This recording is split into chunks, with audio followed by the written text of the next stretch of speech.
Sandro Marcos. Bumaliktad. Manang-mana to sa tatay niya eh. Hindi lang po sa pagiging lolo pa pala pinagmanahan, no? Hindi ko naintindi. Sabagay na ano ko po yan eh. Meron na pong mga teorya na ganyan eh. Pati po yung mga pag-uugali. Hindi lang po yung hindi lang po mismo yung mga physical ang pwedeng manahin ng tao. Pati po yung pag-uugali, pati po yung ngayon may mga teorya po na ganyan eh. No? Na ipamamana pati kunwari artist ka. Pwedeng maipamana pala yung love of art, yung mga talagang kaya kung painter yung tatay, malamang painter din. Hindi lang sabagay, baka pwede rin na kasi araw-araw nakikita ng anak yun, di ba? Nagpe-painting yung tatay niya. Tapos nabubuhay sila ng Vicente. Malaki ang kinikita, di ba? Siyempre, kaya nga, pwedeng deterrent eh. Pwede pong maging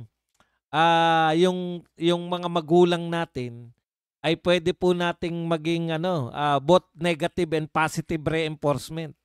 Halimbawa po, manginginom yung tatay mo, tapos ang nakikita mo sa kanya, ang sasaya-saya, ang daming tropa, nasayahan ka, naging manginginom ka rin, marami ka rin tropa, masaya ka. Or pwede ring maging negative yun, di ba? Ayoko gayahin tong tatay ko. Pwedeng ganun. Pwede po yun eh. Kaya mamamana talaga kasi wala po silang value. Halimbawa po yung mga magnanakaw. Hindi ko po sinasabing mga Marcos ha. Magbibigay lang po ako ng halimbawa. Halimbawa po yung mga magnanakaw. Nakikita nila wala namang mali. Para yung pagmumura, di ba? Pag palamura yung mga magulang, malamang palamura din yung anak. Tignan niyo yung mga Duterte.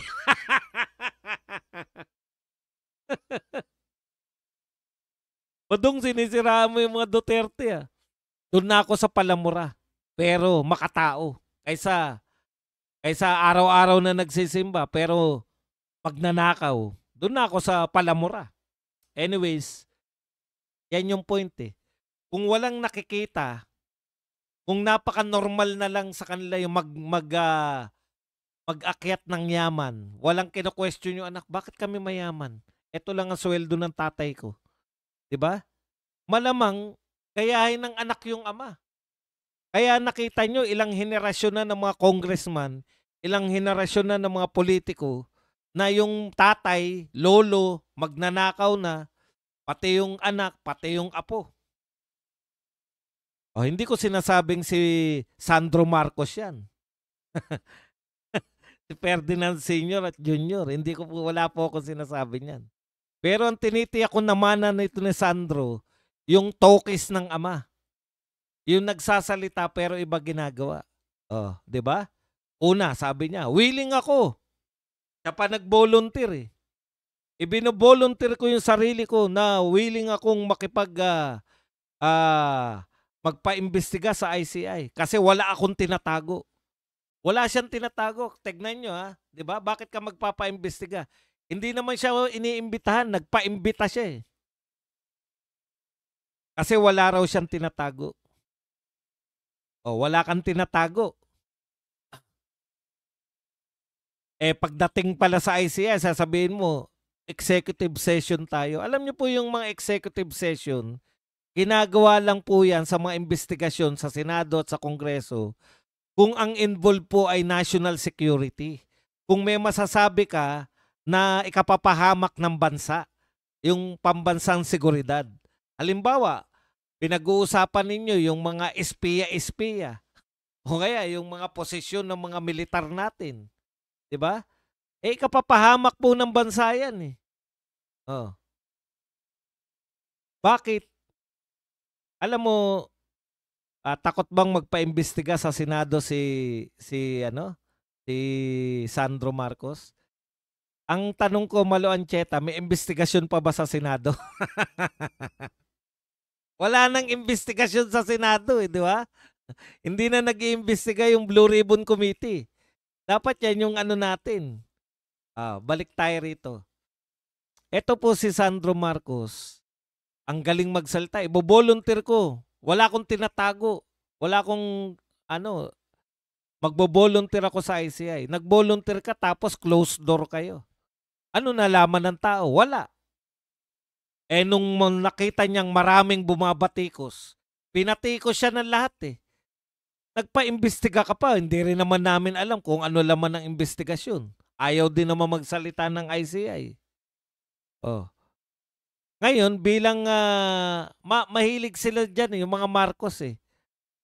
Yung magsalita ka para awatin mo yung mga espekulasyon ng tao. Lalong napahamak yung pag-attend niya ng ICI kasi bakit executive session? Kala ko ba wala kang tinatago? Bakit nagtago kayo sa investigasyon? Kaya ang sabi na naman ni Sandro Marcos, ang linaw yo. Basahin ko lang yung sinabi. Ito po. Pagkatapos ng closed door meeting, yung nagpahayag na po siya, nagalit po yung mga tao na sinasabi ng mga tao, bakit closed door? Bakit hindi live? Sabi po ni Sandro Marcos, binibigyan niya yung ICI ng full authority para ilabas yung video ng kanilang investigasyon. Kung sa tingin nila, pero merong kondisyon eh. Kung sa tingin nila ay hindi ito makokompromiso ang kanilang investigasyon. Nagbigay siya ng kondisyon eh. Sige, binibigay ko na. Binibigay ko sa ICI. Sila na po ang bahala ng full authority para ilabas yung aming video. Reaction po yan sa nagtatanong yung tao, bakit siya executive session? Kinakailangan may sabihin. Alam niyo naman yung mga Marcos, ganyan eh. Pagsasalitain ka, katulad nung halimbawa, yung isosoli na namin ang PhilHealth. Kasi ang dami na nanawagan na bakit yung PhilHealth, maraming may sakit. Diba? O para maapis, tuwan-tuwa naman. Yay! Nagpapalakpakan naman. Isosoli na. Yung pala, hanggang ngayon wala na isoli. Yung pala, kinakailangan pa ng Supreme Court na mag-utos para lang nila isoli. Ang malupit dun, sinoli nila, pero tayo rin ang pinagsoli. Sa atin din kinuha. Anyways, balik tayo rito. Ganyan yung ugali nila eh. Marami ba nagagalit? At executive session, hindi naka-live? O sige, sasabihin ko ngayon na pwede nilang ilabas. Yung mga reporter ngayon, nanghihingi sa ICI. Ano sabi ng ICI? Aba, hindi po namin yan na pwedeng maipamigay nang walang written consent. Pucha, iba pala yung written consent at iba pala yung sinabi lang. Hindi kinikilala yung sinabi. Sandro Marcos, hindi kinikilala pag walang written consent. Magbibigay ka ba ng written consent? Malamang kakalimutan na lang nila yan. Wala po sila nung palabra de honor eh. Alam niyo yung ibig ko sabihin? Yung tao doon po nakikita eh. Yan po ang meron ng Duterte na wala tong mga Marcos na to.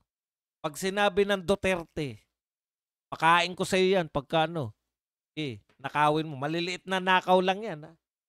Papakain pa. Wala po sila niyan eh. Ang galing pa ng mga Marcoses, maglaglag ng mga tauhan nila. Ganun na lang nilaglag si Bersamin. Pero, manahimik ka na lang dyan, di ka namin kakasuhan. Once na magsalita yan si Bersamin, imbestigahan na yan, ipipress asset niyan, kulong na yan.